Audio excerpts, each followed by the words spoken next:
Herzlich willkommen auf meinem Kanal Holz und Meer. Heute ist ein interessantes Paket gekommen, und zwar dieser Laser wurde mir zur Verfügung gestellt von der Firma Laserpacker.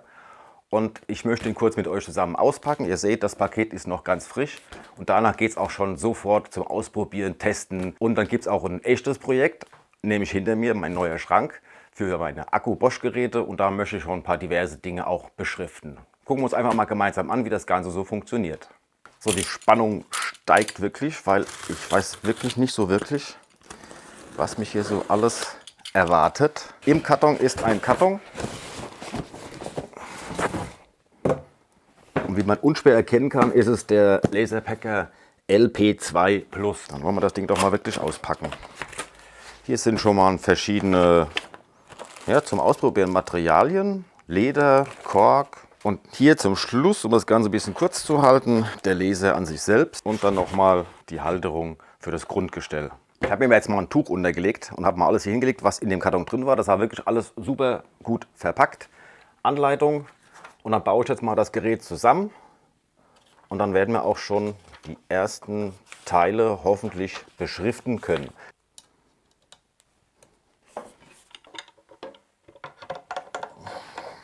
So, der Laser ist fertig aufgebaut. Das war jetzt wirklich kein Hexenwerk. 4 Schrauben, eine Rändelschraube, nee, nochmal 2 Rändelschrauben, also 3 Rändelschrauben und die Kabel einstecken, das war's. Was dabei ist, dass es hier 2 kleine Sicherheitsschlüssel, die braucht er zum Betrieb. Ohne diesen Sicherheitsschlüssel funktioniert er nicht. Dann gibt es hier die 2 Auf- und Abtasten, lang draufdrücken, er fährt von alleine. Und dann mit der Gegentaste oder mit derselben Taste stoppen und das Ganze natürlich auch down. Und ganz kurz nur, dann fährt er halt immer nur segmentweise. Also wir gehen hier auf neues Projekt, das Pluszeichen, Gerät verbinden. Dann ist er über USB verbunden, sieht man hier oben. Dann das Zahnrad wohl, dann WLAN. Dann kann ich hier mein WLAN auswählen. Piep, piep, piep und erfolgreich. Dann ist die Gerätekonfiguration auch schon fürs WLAN abgeschlossen. Keine 5 Minuten. Ja, ich habe ja schon mal was vorbereitet, und zwar habe ich ja meine Schilderchen, wo ich immer mein Logo drauf gemacht habe. Das habe ich ja die ganze Zeit mit dem Brenneisen gemacht. Und das hat mir eigentlich erstens das Logo und zweitens auch das Ergebnis nie so richtig gefallen. Mein Sohnemann hat mir ein anderes Logo definiert und das will ich jetzt einfach mal hier ausprobieren. Da lade ich einfach jetzt mal hier das Bild rein, was er mir erstellt hat. Dann hier öffnen. Muss ich gucken, die Breite 54. Also tun wir das auf. Ach, da oben ist eine Anzeige.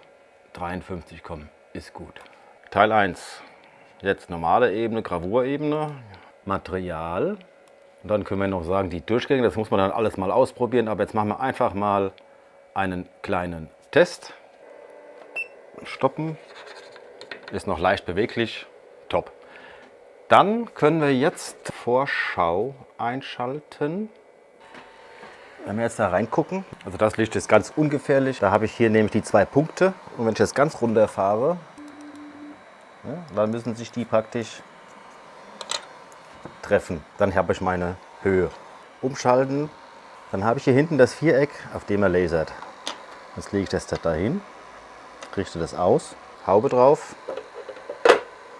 Schutzbille an. Und dann sagen wir hier weiter, nochmal bestätigen. Durchgänge 1, Leistung 100 und Tiefe 30. Wir werden sehen, was passiert.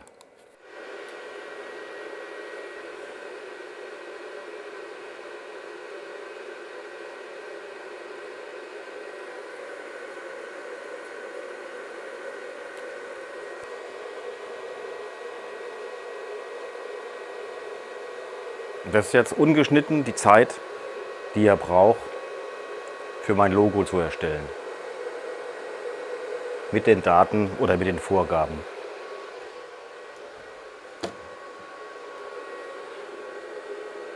Das sieht klasse aus. Jetzt schaut euch das mal an, wie sauber auch hier die feinen Striche, der in der Mitte, der Senkrechte, alles lesbar. Gut, ich muss sagen, bin natürlich ein bisschen verrutscht hier oben, ist mehr Rand als hier unten. Aber das wäre dann halt zum Anpassen halt. Dann muss man halt nochmal nachjustieren. Aber ich bin mega begeistert von dem Ergebnis. So, ich habe mir irgendwann mal eine Vorlage gemacht, um die Löcher zu bohren. Da habe ich es einfacher.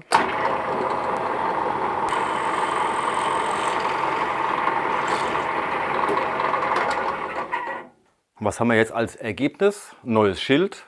Allerdings, da ich das so aufhänge, ist das ziemlich Banane mit der Schrift, die jetzt versetzt ist im 45-Grad-Winkel. Also muss ich jetzt hier meine Vorlage anpassen. So, wollen wir mal gucken, wo hier drehen. Ah, hier oben. 45 Grad. Damit ich es einfacher habe, habe ich jetzt schon mal diese mitgelieferten Anschläge rechts und links hingelegt. Jetzt wollen wir mal gucken, ob ich richtig gedacht habe. Ja, und das Ganze macht natürlich jetzt weitaus mehr Sinn. Jetzt nochmal Loch bohren. So hängt es jetzt richtig. Man kann es lesen. Perfekt. Ja, und die Gestaltung von diesen Schildchen hat mich jetzt auf die Idee gebracht. Und zwar habe ich bei manchen Mühlen oben im Kopf solche Edelstahlscheiben eingesetzt. Die habe ich mir gravieren lassen mit S oder P, Salz, Pfeffer. Und die passen aber nicht immer. Die sind etwa, manchmal sind sie zu groß oder sie passen einfach vom Design her nicht so da wirklich rein. Und jetzt habe ich mir überlegt, das Ganze könnte ich ja auch lasern, S und P. Also habe ich mal hier mal so einen alten Kopf genommen. Das ist jetzt eine neue Mühle, die machen wir auch gleich. Und habe mir ein S und ein Kreis konstruiert auf dem Programm. Und mir hier auch so eine Platte gemacht, damit ich die einsetzen kann. Und dann werden wir das Ganze mal ausprobieren. Damit ich das Ganze ausrichten kann, habe ich auf der Drechselbank mir einfach schon mal einen Kreis mit einem Bleistift gezogen. 15 mm, das was jetzt auch dieses Logo werden soll hier drauf oder dieses Zeichen mit dem Außenkranz. Und dann setzen wir das jetzt mal rein und dann fangen wir es einfach mal an. Ja, mittels des aufgezeichneten Kreises und der Vorschau kann ich das Ganze jetzt wunderbar ausrichten und dann die Haube drauf.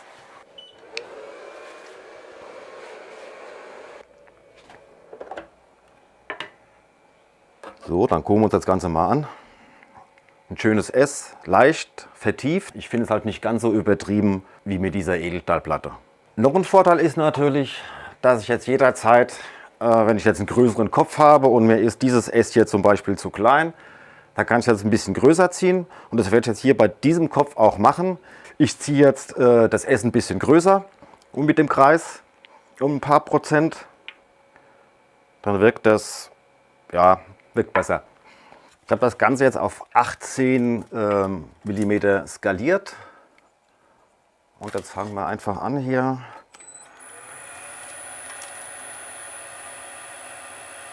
Die Mitte. Dann einfach bei 9 leichten Kreis ziehen. Und dann können wir sie auch schon wieder rausmachen. Und damit das Ganze auch keinen Schaden bekommt, na komm schon, hat es hier mit Klebeband umwickelt, weil ja sonst die Backen hier ziemlich reindrücken. Ich habe es jetzt wieder mittels Vorschau ausgerichtet und dann lege ich mal los.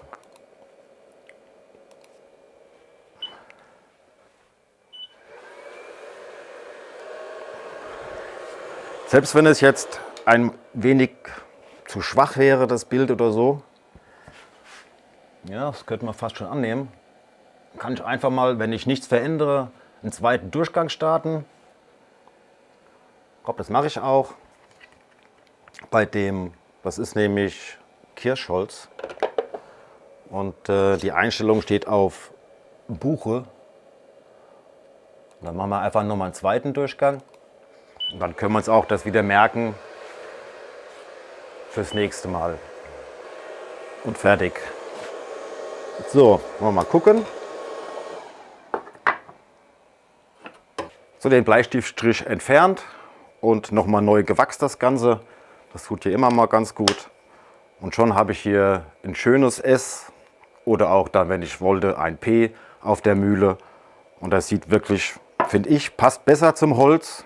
Allein auch schon wegen der Maserung hier und gefällt mir sehr gut.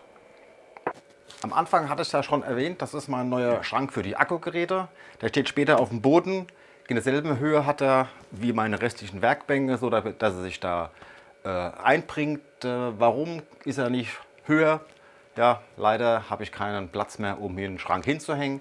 Und damit ich besser an die Werkzeuge rankomme, ist auch der Deckel klappbar, so dass ich dann, wenn ich stehe, einfach besser reingreifen kann. Für den Batteriehalter habe ich mir jetzt einen Text erstellt, den ich da drauf lesen möchte. Und da ich das ganze Gerät ja nicht darunter kriege, ohne die Schutzhaube abmachen zu müssen, habe ich mir jetzt einfach hier schon mal ein Brettchen gemacht. Das habe ich schon mal in der Mitte angezeichnet für den Text, damit es einfacher ist. Der Text ist jetzt 45 Grad in der Vorlage. Dann kriege ich nämlich einen größeren Text drauf. Den lege ich jetzt da rein. Dann schalte ich wieder die Vorschau an. Dann kann ich das Ganze wieder ausrichten an meinen Punkten. Ich kann auch noch mal umstellen hier die Helligkeit, damit ich etwas besser sehe. Und dann können wir auch schon die Abdeckung drauf machen wieder. Brille anziehen und los geht's.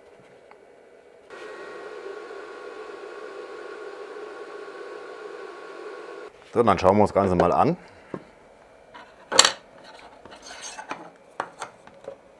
Na, das ist doch perfekt geworden. Jetzt mache ich noch die Bleistiftstriche weg, klebe das auf den Halter und dann bin ich damit fertig. Natürlich weiß man auch so, was man für Akkus hat. Aber so ein bisschen Leben ins Spiel bringen hier, finde ich ganz gut. Ich habe hier auch das Ganze unten fixiere ich immer mit 2 Dübeln, Holzdübeln, die ich einfach da reinstecke. Und dann kann das hier nicht rausfallen. Und dann stecke ich die hier rein und dann sind die fest. Genauso ist das auch bei den Geräten hier, weil ich die ja nach oben rausholen muss. Ist ja was anderes, als wenn ich jetzt hier nach vorne ziehen würde. Habe ich auch jeweils fixiert. Aber den Schrank kann ich ja nochmal in einem separaten Video vorstellen. Unten in der Videobeschreibung findet ihr einen Link, der führt euch zu diesem Gerät. Da könnt ihr euch das Gerät anschauen, ihr könnt euch das Zubehör anschauen. Und falls ihr es da auch kaufen solltet, unterstützt ihr meinen Kanal ein wenig. So, ein paar Sachen noch. Das ist einmal, ja, in meinen Augen die zu kurze Anschlussschnur. Wenn ihr das Gerät mobil verwenden wollt, ist das Gerät, also das Netzteil hier euch sofort im Weg. Die könnte mal ein bisschen länger sein. Die Fixierung hatte ich schon angesprochen, die müssten variabler sein. Dann die Endabschaltung, ihr müsst da aufpassen, wenn ihr nach unten fahrt, schaltet ziemlich spät ab. Dann fährt er schon auf das Werkstück oder auf die Arbeitsplatte. Die könnten ein bisschen feiner sein. Bitte immer Brille, Schutzhaube, wenn machbar, drauf benutzen. Und dann gibt es noch eine Sache, die habe ich schon mal vorbereitet, und zwar Absaugung.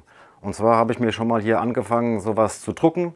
Das kann ich hier hinten drauf stecken und dann kommt dann noch ein flexibler Abluftschlauch dran und dann kann ich nämlich die Dämpfe, die da entstehen, wenn ihr das Ding wirklich intensiv benutzt beim Schneiden oder wenn ihr wirklich tiefschwarze Gravuren macht, das qualmt dermaßen. Also das wollt ihr nicht im Raum haben, in dem ihr arbeitet. Und um sich das Leben ein wenig zu erleichtern, es geht auch viel schneller, anstelle der 2-Punkt-Fokussierung, wenn machbar, nehmt einfach hier so ein 150 mm Material-Endstück, was ihr so rumfliegen habt. Nehmt das oben an den Rand der Linse, fahrt runter, bis ihr auf euer Werkstück kommt und schon habt ihr die Fokussierung eingestellt. Das geht schneller, einfacher und auch meines Wissens genauer. So, das soll es gewesen sein. Ich hoffe, ich habe euch ein bisschen was zeigen können zu dem Gerät, was man damit machen kann. Allein hier, das finde ich echt, das finde ich so cool und vor allen Dingen das hier. Ja, dann würde ich sagen, danke fürs Zuschauen. Dann sehen wir uns beim nächsten Video. Macht's gut, bis dann.